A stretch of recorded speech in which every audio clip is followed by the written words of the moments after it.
The ladies here have one thing in common. They're soon-to-be moms for the first time. They're excited to physically prepare for their baby's arrival in this aquatic aerobics class.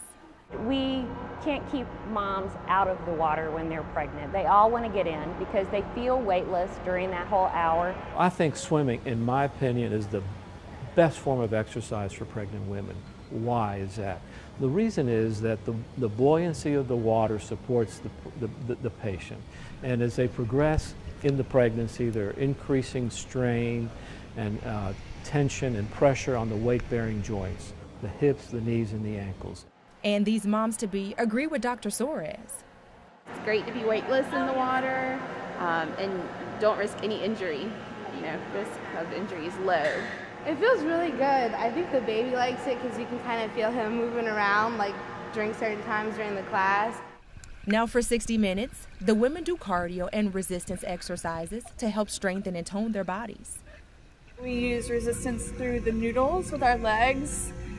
It kind of acts as a weight that you have to lift up and down. We use the weights under the water, which really feels good.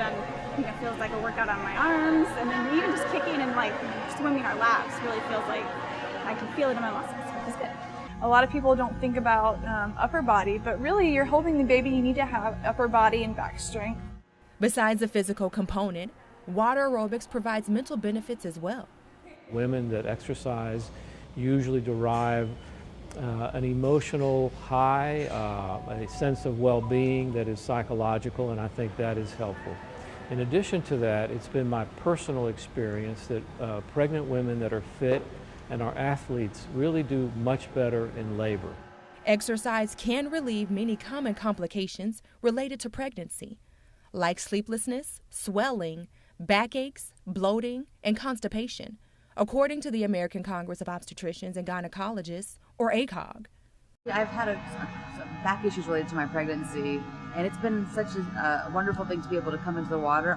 It's helped greatly in making sure that I avoid the back pain that started much earlier. It's been very helpful with my blood pressure. ACOG recommends pregnant women work out at least 30 minutes a day. Here's the rule of thumb when it comes to exercise and pregnancy. If you haven't exercised before you got pregnant, start now. You need to do it, and you need to, start with walking or yoga or Pilates or a pregnancy exercise class or water aerobics. Also to help you because you're like in the habit of like working out, so like once you have the baby, you can get back into the habit and it won't be like, oh, I took like 8 months away from the gym and so now I don't want to go back, because you can't keep that baby weight for too long before it's like a problem. The women in this group have developed a camaraderie. We definitely develop bonds and get to know one another and give one another tips as to what best practices there are, and so it's really awesome. Tamika Jones, CNN, Atlanta.